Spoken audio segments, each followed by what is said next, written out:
Hey everybody, it's Minister Kenita Smith here, and today's pearl is, why do you lose hope?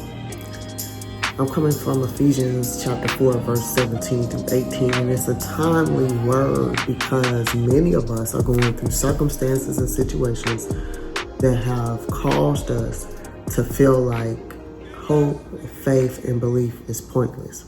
We've believed certain things for our lives, and we just felt like we would have victory.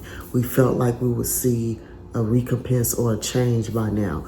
We felt like things would turn into our favor by now. We've been faithful and we've been holding on.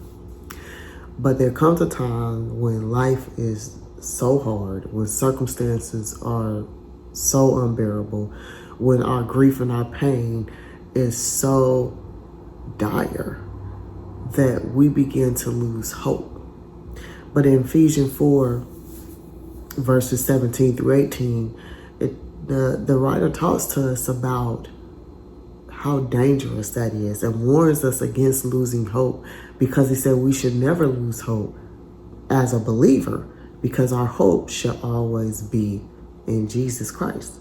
So if our hope is not in the Lord, and our hope is only in him based on our circumstances, then do we actually ever really have hope?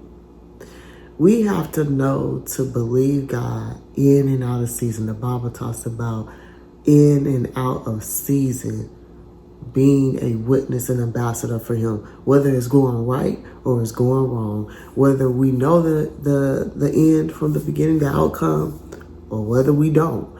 We have made a choice to serve him with or without fail, with or without victory, with or without wealth, with or without everything we want. Because everything we want may not be in his perfect will.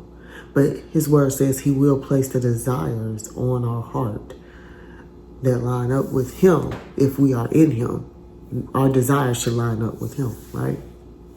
So I want to talk to us about our hope and encourage you not to lose hope. Because if you feel yourself get into that place where you're losing hope, then the writer also says in that script that we can't have the life that God intended when we lose our hope. So if you feel like you're down and discouraged and you just want to give up, and you think that's the better place to be, is just to not hope and have any expectation, it's not. Because the word of God says that when we lose our hope, our life is not going to be as good as it could have been, because we lost our hope. And when we lose hope, that means we lose our faith in the one who provides it. So I'm encouraging you today to keep your hope. Keep your hope. It's not as bad as it seems. There is a shift and there is a turning, and you will experience his victory because you have to. And whatever that victory looks like, whether it's different from what you need, but it's still for your good, it's all gain. So I just come to encourage you with that pearl, and I'll see you next week.